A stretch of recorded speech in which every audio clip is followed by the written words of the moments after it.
Сәлем баршаңызға. Менің каналыма қош келдіңіздер. Менің есімім Рада.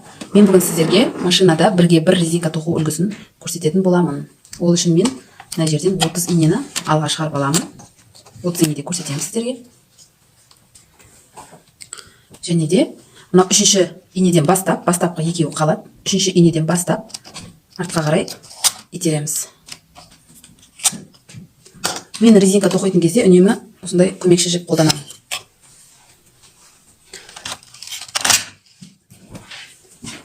Кеттік. Крюгімізді ілеміз.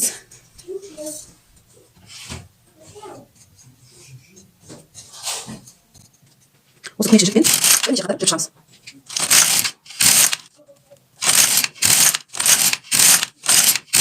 Осы жетеді. Әрі қарай өзіміздің киім тоқитын жіпті саламыз. Бұл жерде айта кететін жайт, сіз киімді плотность 6 мен тоқитын болсаңыз, резинка содан 2 есе төмен болу керек. 4-5 пен тоқитын болсаңыз, 3 пен резинканы тоқисыз. Осылай 3 ряд жүріп шығамыз. 2, 3. Енді бізде бүкіл инелерді іске қоспас бұрын, мына жерде біз 2 ине қалды ғой бізде, мына ең басында басталды ғой 2 инеден. Сол жерде мына бізде кромочный. Дәл осыны алып, мына екінші инеге іліп аламыз. Себебі бұл, ұмытып кетсеңіздер, мына жіпті кесіп тастаған кезде мынау сөгіліп кетеді. Сөгіліп кетпес үшін осыны іліп аламыз. Бұл тек бас жақта ғана, басында ғана.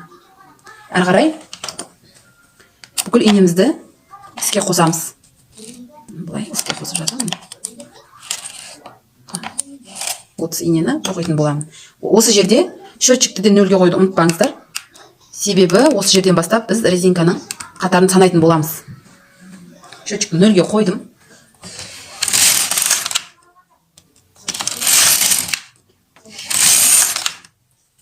Мен 14 қатар резинка жүріп шығатын боламын. Тоғыз кетеді ма? 13. Әрі қарай бізде уже груз керек жоқ.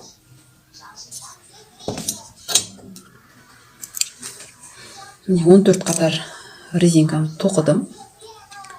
Әрі қарай біз деккермен, петля-уловителмен жұмыс жасайтын боламыз. Мына екеуін тесіп. Мына жерде анықтап қарасаңыздар, мынау әрбір тұр ғой, әрбір тесік, сол тесіктің тұсындағы инені біз қазір босататын боламыз.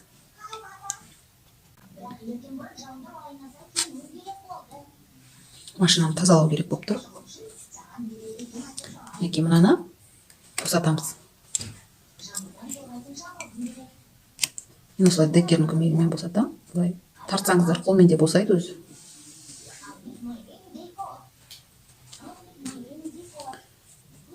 Ең бірінші петляны аламыз. Сосын үшінші, мына 1, 2, 3. Осылай жұмыс жасаймыз петля-уловитель. Әрі қарай іліп алып кете береміз.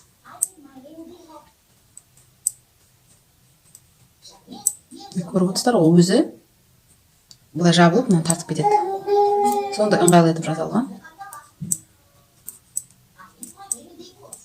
Солай барлығын іліп шығамыз.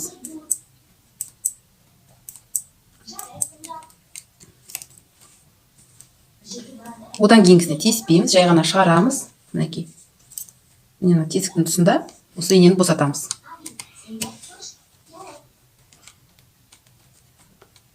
Бұл бізде 1-ге 1 резинкасы. Ложная резинка деп те айтып жатады.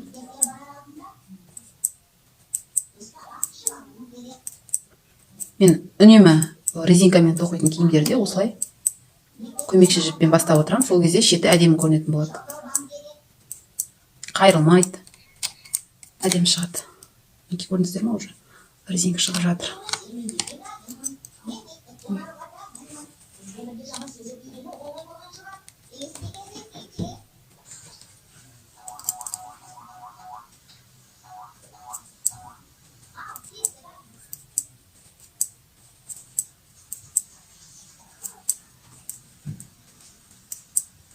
Осылай барлығын, мына жерде неше инеңіз бар, барлығын осылай жасап шығамыз. екіге екі резинкасы да осындай примерно. Сәл өзгешеліктер бар. Оны да алдағы уақытта салып көрсететін боламын.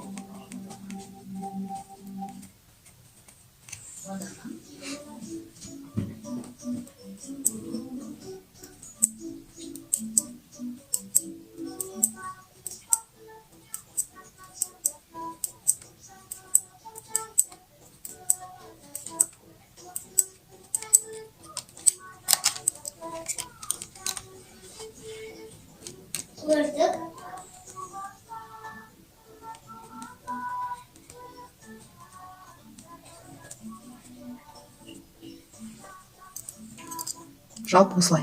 Түк қиыны жоқ.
Жалпы осылай.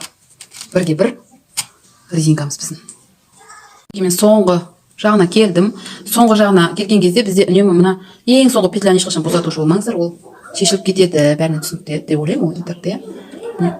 Предпоследний шешеміз. Босатып шығамыз.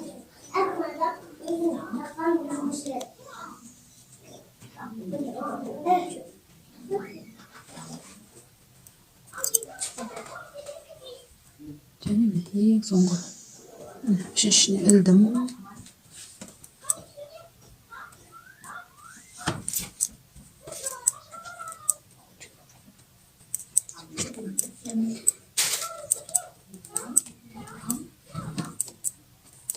Неге?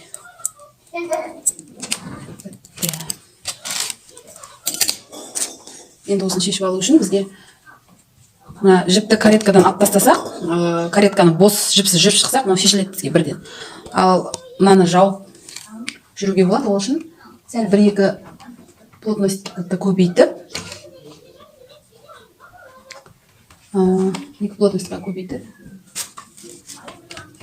кулирный гладь жүруге шамалы.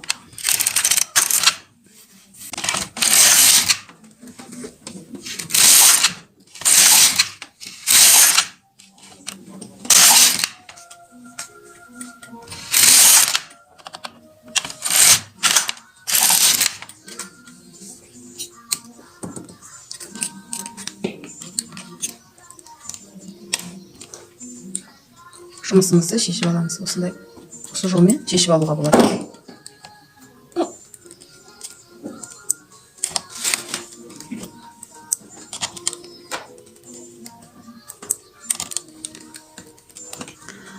Тоқыған бұйымдарыңызды болған кезде осылай жабатын болсаңыздар, ең соңғы рядты ең үлкен плотностьқа қойып тоқып жіберіңіздер, осы бір рядты. Сол кезде жапқан кездеріңізде мына жағы тырысып, не қылмайды, бос жабылады да.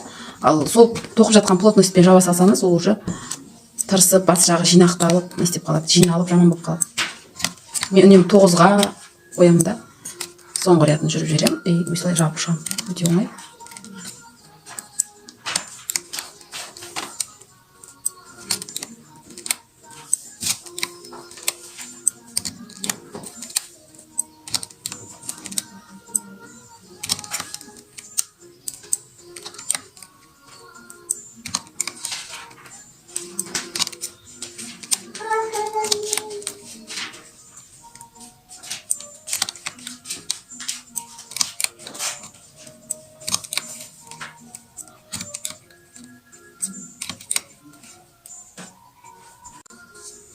Неге бізде осындай резинка пайда болды. Енді мына көмекші жіпті алып тастау үшін мен мына ең шетінде мына жерінен осылай кесе салам.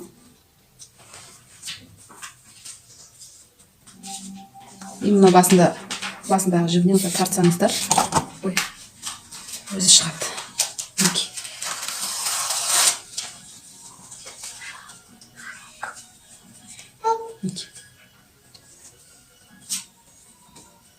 Әдемі жинақы. Міне резинкамыз осылай жиналып тұрады. Мына жағы уже кеңдеу тоқтар. Ішкі беті. Неке қыздар, мен шамал өтектеп, жан-жағын бәрін мына жеріне жатқызып қойдым. Бізде міне резинка 1-ге 1. Өте ыңғайлы. Ондай қиын емес тоқу жолда. Менімен бірге болыңыздар. Мен парақшама, каналыма жазылып, қоңырауша белгісін басып қойыңыздар. Түсінбеген жерлеріңіз болса комментарий жазып мені қолдап отырыңыздар. Алдағы уақытта көптеген видеолармен бөлісетін боламын.